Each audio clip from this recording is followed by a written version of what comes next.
कोई के कहे प्यार अखिया अंधा करेलू, अरे कोई के कहे प्यार अखिया अंधा करेलू। तू मोहब्बत ना करेलू लागे धंधा करेलू, तू मोहब्बत ना करेलू लागे धंधा करेलू, लागे धंधा करेलू, लागे धंधा करेलू।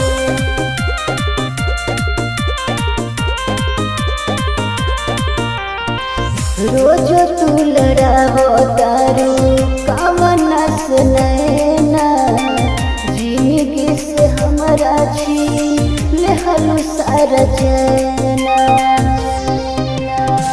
रोज तू लड़ावो दारू कामना से नैना, जिंदगी से हमारा छीन ले गइलू तू चैना।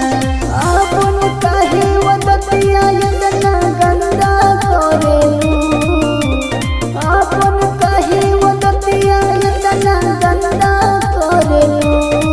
तू मोहब्बत ना करेलू लागे धंधा करेलू, तू मोहब्बत ना करेलू लागे धंधा करेलू, तू मोहब्बत ना करेलू लागे धंधा करेलू।